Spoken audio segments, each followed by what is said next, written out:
We gotta stay on top of all that too. Okay, Forrest Hager. Forrest Hager was in our camp also. We had known about him. Bert had identified him, and we were just waiting because he was like listed at like 6'4", 210 pounds, and he played like he 6'5", 240, and we couldn't believe that nobody had offered him yet. And so I said, there's got to be something wrong. He must be 5'10", And so I said, let's just wait until we get to the camp. So the first day of camp, I could tell he was almost closer to 6'3", and so we offered him at the camp, and or after the camp, I can't remember, before or after. But he ran, and he was in the camp, and we are excited that he accepted. 6'3", 210. Is it safe to say yet? And I would say he probably runs a 4.55, 4.6. I think Okay. he ran in the camp. Would you like him to put on a little more weight? Well, he'll be 265, 270 pounds before he's here. So maybe redshirt years, what you're thinking right now? Or? I would think that, but we also think he might be a stand-up rush guy as an outside linebacker playing at that weight. But we hope, and if he does, as these bodies change, get bigger, then maybe he's a hand-on-the-ground defensive end. But for next year, we think he's an off-the-edge rush guy, kind of a stand-up guy.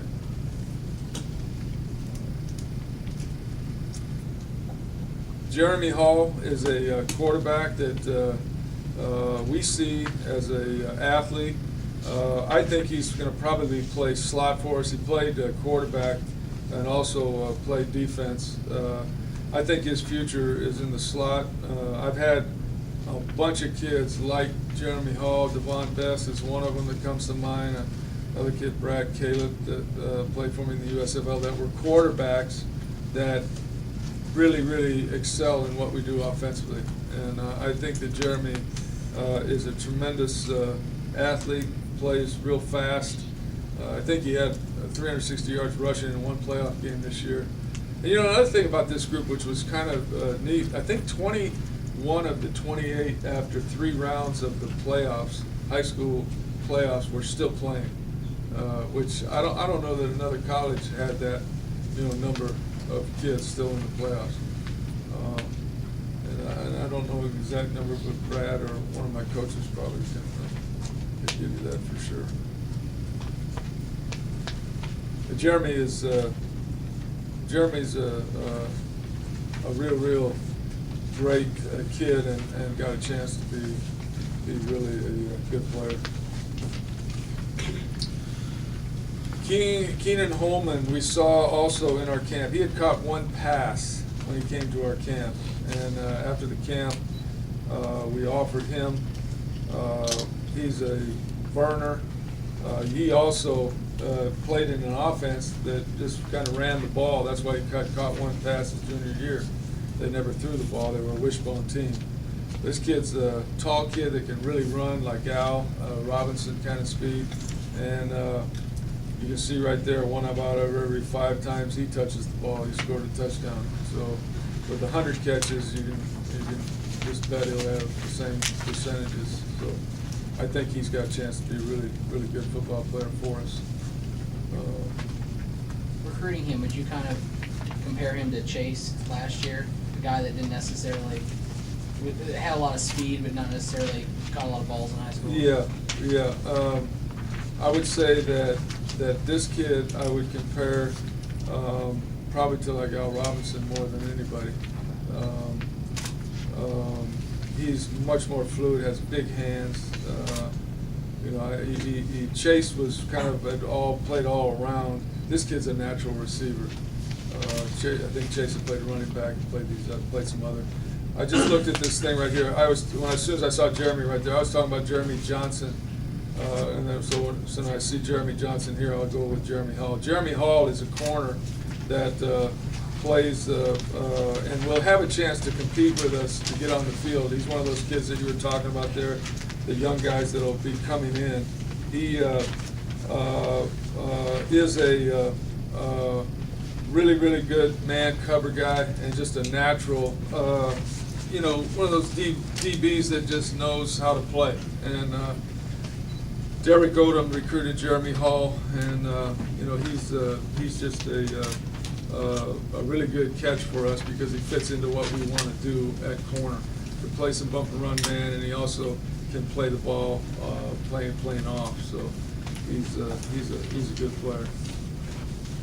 I thought you were breaking news saying Jeremy Hall was going to play Yeah. slot wide I'm receiver. sorry.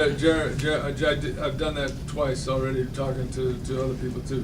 As soon as I see the first name, Jeremy Johnson is the kid that will play slot for us.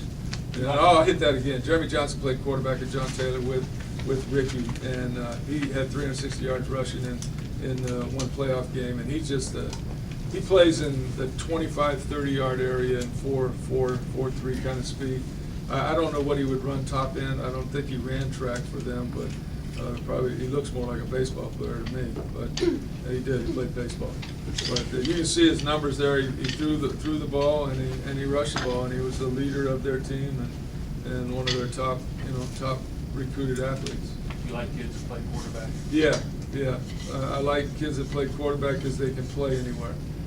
You know, if they can run, you know, I think TCU has done a pretty good job of finding quarterbacks and making them defensive ends if they can run. You know, I don't go that far, but I'll make them a slot or a safety. You know, Plus they got leadership. and they're the football players. They do all the things that you got to do to win.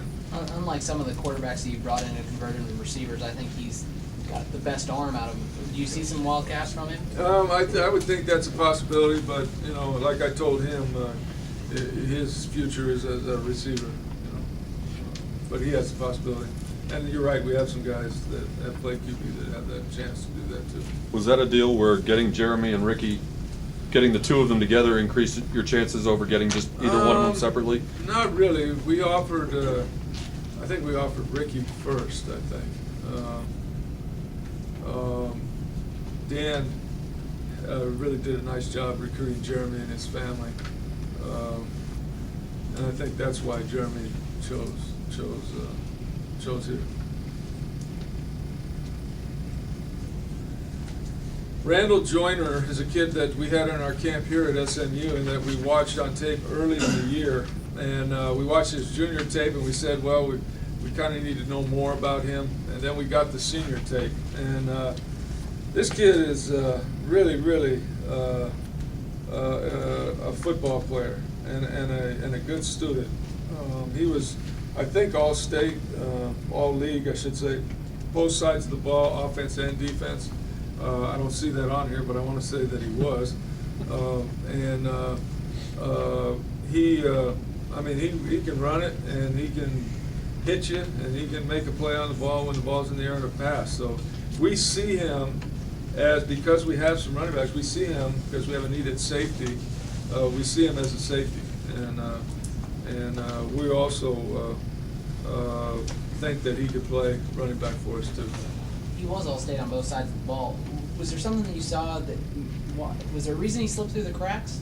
You know, I think he is not one of those guys that if you time him in the 40, runs fast enough.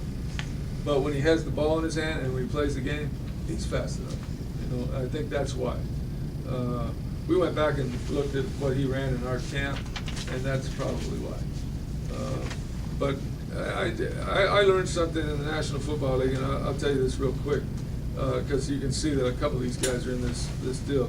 Jerry Glanville in like 1989 said he wanted me and the rest of the staff to go write down all the MVPs on offense and defense of each conference in the country. And then it was our job to go look at those kids. And of those kids, I would say 3 of them that I can remember, but I know there's more. There was a kid at Fresno State that had the all-time record in